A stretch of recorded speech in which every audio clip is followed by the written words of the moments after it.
Hello everyone, and welcome back to FilmBook Review, an official YouTube channel of FilmBook.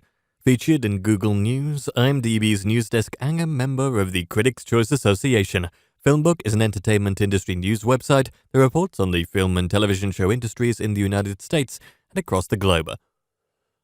Today on FilmBook Review, I'll be reviewing the film Yakuza Princess, a movie that screened at the 2021 Fantasia International Film Festival.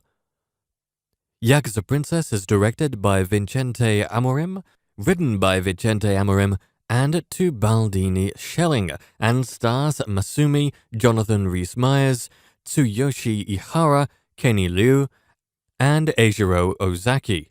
This is a Yakuza Princess movie review, and there will be spoilers. If you like our movie reviews, please like this Yakuza Princess film review, as that helps us out with YouTube's algorithm, and consider subscribing. Once subscribed, click the bell notification box and you're all set. Please also consider becoming one of our patrons on Patreon at patreon.com/filmbook. Yakuza Princess is a mostly unconventional yet occasionally routine action picture that keeps audiences intrigued throughout. How can a movie be unique and familiar at the same time? The movie's setting gives it a great sense of place, but the characters sometimes feel run-of-the-mill in certain scenes that help develop the film's storyline. With that being said, this movie is still exciting, fast-paced fun with two charismatic, likable leads in Masumi and Jonathan Rhys-Meyers. Whether or not you're supposed to like Jonathan Rhys-Meyers' character here is debatable, but I remember his performance as the nice father in August Rush. I just saw his character in Yakuza Princess as a misunderstood hero.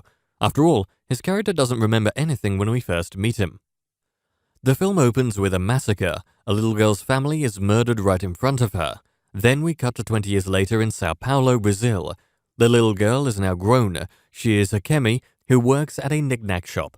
Akemi is actually associated with a gang of crime lords through no fault of her own. The problem is now that she's of adult age, she's about to discover she's an heiress to a legacy she may want nothing to do with. Meanwhile, Shiro is a man who has amnesia and is at a local hospital when we meet him. However, a katana sword he has is a link to his real identity. When he meets with Akemi, he is determined to keep her safe from people who are out to get her, which includes some losers from a local nightclub Akemi performs at. The main crime family the film portrays is interesting but somewhat conventional. You have the regular bad guys, the really evil bad guys, and the worst of the pack, who are those who want to kill Akemi, such as Takashi. Shiro himself plays an interesting role in the picture, and I won't give away exactly what it is. Takashi as a character, though, is too over the top with Ihara's performance, only sometimes on the mark. But that doesn't mean we don't want to see him get his just desserts, and this movie promises to offer its audience a lot of revenge and payback scenes, which it definitely delivers on. At one point, Akemi tells Shiro that a key character in the film is just an innocent old man, and Shiro responds by saying there's no such thing as an innocent old man. That piece of dialogue sort of sets the tone for the film, where almost every character has some kind of secret past or agenda. Director Vincente Amarim keeps the pace moving fast and the adrenaline pumping. There's no shortage of bloody fight scenes or limb dismemberment, and there's even a decapitation thrown in for good measure.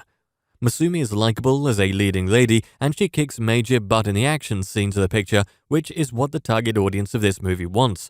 Jonathan Rhys-Meyers could have a whole new career for himself as an action hero if his work in this film is any indication.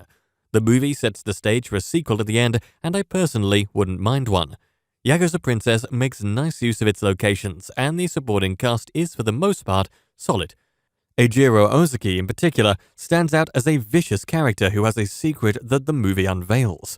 This film, not surprisingly, is based on a graphic novel called Samurai Shiro. If you haven't heard of it, don't worry. You can still thoroughly enjoy Yakuza Princess, as it unleashes one fight scene after another in a style action fans will adore. And that brings us to the conclusion of this Yakuza Princess movie review. I would love to hear your thoughts on it below in the comment section. If you liked what you heard during this review, please like this video and subscribe to this channel. Thank you for viewing, and you can watch one of these reviews next.